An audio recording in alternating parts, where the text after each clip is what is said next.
A Guardian's Tale, written and narrated by YonathanJ. Part 4. Doubts.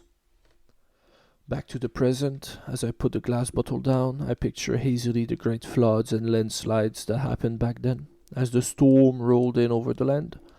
Yet the details are blurry. Perhaps my memories are somehow fragmented.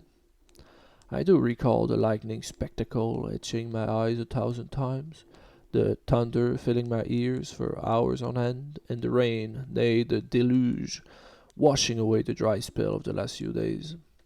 Providence, I thought, yet nature's hand was far from gentle. I remember how I managed to keep myself and my belongings dry, with the crippling thought that perhaps the storm would never stop, and that the land, the gate, and myself would be swallowed whole by the rain-water. How surreal the past was, so detached it is from the present. Standing there in the uneasy silence, I can clearly see my thoughts as shifting shadows on the ground, spiraling in confusion. How can I be so certain? Dreadfully. Once again, there, in the corner of my mind, the hint of a doubt. How unbelievable are my memories compared to this uneventful, seemingly eternal present. How can I be so certain of the past? Surely I have physical proof in my many souvenirs. Yet perhaps I simply daydreamed these memories of the past, just like I daydreamed, in my maddening thirst, my dancing empress. I remember her as clearly as my thirst and the searing heat. Most troubling of all, I have no trace of a scar, of a past injury on my shoulder. What to make of this? Is the potion proof of my memory, or are my memories mere product of the potion? I have no way to know. I have only myself to believe, despite how insane I am at times, and how untrustworthy my memories. Is the past true, or are they mere fabulations and dreams of a crazy old demon? Perhaps there is really no other time than the present, and all other time is simply illusions, trophies and dreams, lies. As I torture myself with unanswerable questions, spiraling deep in my troubled mind, I catch myself in horror, scratching and digging my forearm with my nails in a sort of neurosis, a state of hysteria, the pain almost imperceptible, as my flesh is torn and my blood flows and drips on the ground. My nails? No, my claws, stained of my very own red. Not again! I notice the air around me filled with a putrid, repulsive smell. How lively is my imagination, even in confusion! Although, curiously, the smell and mostly the growing pain grounds me, calms me by how familiar it is, and almost blissful the sensation of the blood dripping, drip, drip, drip. Luckily, I could forage enough moss near the stream to cover my bleeding forearm, a makeshift gaze. The pain by now is unbearable. I have to bite down on a wooden stick, so intense it is. My fingernails were quite dirty, and I worry of an infection, of disease. I can simply hope the moss is enough to prevent that. I try to distract myself by walking back and forth, holding my arm up to prevent further bleeding. I try to escape the uneventful present, to dive in my past memories once more, but I can't. The pain is too distracting, all-encompassing. Oh, the misery. I try, but a rustling on the ground tears me away from my torment. What again? I grab my spear for the first time or the 1,000th time, quite carefully with one arm, as to not reopen my self-inflicted wound. From what I can hear, it's a sort of creature crawling in the grass toward the stream. How curious. The closer I get, the clearer I can hear its struggling breathing, its soft moanings of pain. I approach silently, and I can't believe my eyes. It's an old man, wounded severely, covered in dirt and dried blood. Seeing him, inching at a snail's pace toward the fresh water, I almost feel no pity, if not for a hint of empathy, as I perhaps also once was as thirsty and helpless as him. I stand over him without a sound, and I hold my spear with both hands, firmly, in order to land a fatal blow, to kill him instantly and end his suffering. His miserable life, I can't help think. As I ready my strike, the old man flinches and rolls around, facing me suddenly. Yet his eyes are empty, dark sockets, and in them I see nothing but a void that stares back. All around his face a sort of disease, black pus, quite revolting. From his weak breath I hear panic mumbling. Is he trying to talk to me? I lift up my spear and fight back sudden tears. Yet once again a sparrow intervenes and lands on the very tip of my spear, chirping in ignorance. The old man finally guffaws and turns again on himself, crawls the last few feet before the stream and plunges his hand in the crisp water. I can't help feeling sorry for this old man and wonder what possibly could have happened to him. Nevertheless, I know that even as he drinks so happily, not much life remains in his husk of a body.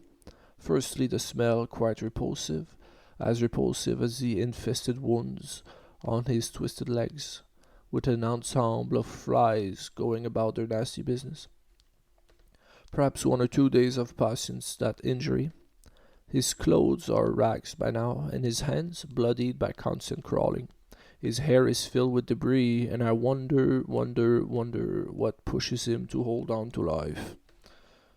Right before me is a dying, rotting, blind old man, still fighting to live on. He drinks and he drinks, as if somehow the water would magically heal him and gift him back his destroyed body, his lost vision.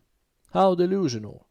Yet perhaps I need to restrain myself from killing him, from putting an end to his suffering, for he seems to wish to live no matter what, despite how shameful it is. At last he stops stuffing himself with water, and crawling a bit more he approaches me, seemingly unaware of my presence, and rolls himself in a ball. He falls asleep in a matter of a few seconds. How absurd. Part 5. Pity.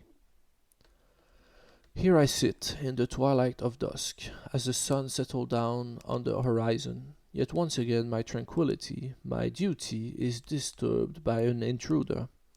Not a mere arrogant child this time, but a rotting old man. Not only rotting, shivering as well. I figure I may as well start a fire. It's funny, I can't remember the last time I warmed myself at a campfire. Not that I have any need for it, but the thought of it comforts me. To lose myself in the flames, to contemplate the incandescent coals, to worship the Lord of Truth. I move around the old man, careful not to make any noise, and gather up sticks, wooden branches, and the bark of a few birch trees nearby, all while keeping watch over the gate, of course. I am a guardian, after all, and vigilance is my nature.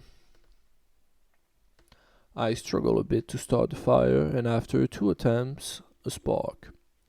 The bark ignites, and I place it underneath the tiny branches. What magic! Despite the humidity of the last few days, the fire grows, and I had a few bigger branches. I estimate I can keep the fire going for a few hours, perhaps long enough for the old man to die in comfort at least. I simply cannot bear to see him shiver like that in the cold. I hesitate, and at last I grab him, bring him closer to the fire, laying him on his side. The old man doesn't wake, surprisingly enough, and I notice from his breast pocket a carved wooden object. I take it, curious as to what trophy an old man like himself could possibly have, and he awakes at last, alarmed by the missing object. He looks around as if he could see anything, and asks, quite absurdly, "Is someone there?" Meanwhile I am busy inspecting the wooden totem, depicting a human figure, grotesque in appearance, its arm over 3 other figures, one larger one, feminine, and 2 smaller ones, as if the bigger human was protecting the others. Yet it is unfinished, the bottom part and the details on the faces still raw.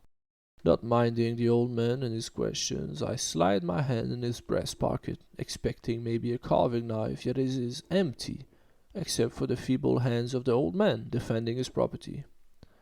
"What is this, old man?" I ask him finally, my curiosity killing me. "Who are you? Where am I?" he answers, as he pats around him, and raises his hands to the fire, feeling its warmth. I wonder for a few seconds what I should say to him. Clearly, the old man was gonna die at any moment, and I wondered just what sort of thought raced through his mind so close to death. I know exactly how it is to be so close to dying as to embrace it.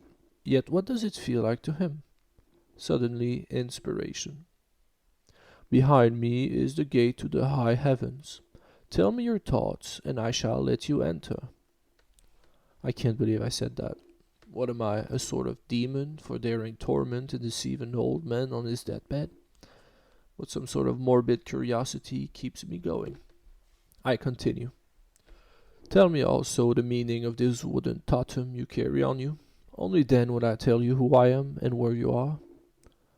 The old man sits there in front of me, his mouth opened in a sort of stupor, his facial expression stuck in disbelief. I throw him back his little wooden totem and he flinches, grabbing it, shoving it in his pocket. His eyes keep looking around, as if he could see. He extends both his arms and rubs them together in the light of the fire. Above us, the infinite stars twinkle, adding to the fire's dance of lights. A moment of silence. It's odd, even though the old man is here, I feel a sort of peace, a sort of tranquility. I can see in his face, his thoughts racing, as though he is preparing himself to spew out all his sins in one go. And I sit there in front of him, idle by the fireside, my eyes fixed on his empty eyes, waiting and waiting for him to start talking, to answer. What will he confess? The old man starts by clearing his voice, spitting on his side, and asking clearly that he would like his carving knife back, as if he was in a position to ask for anything. I didn't take his knife, for he didn't even have it. Yet I understood what he meant. I get up and search through my things. There, the old copper dagger.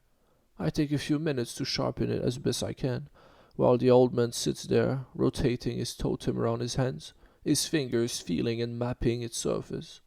I figured he can see it by feeling it. There, old man, now speak, as I give him the dagger, hilt first, in his hand. And so he starts, and so I listen, and I suspect we both lose ourselves in his story as he carves masterfully the remaining bits of his totem, and narrates almost as a book his life story.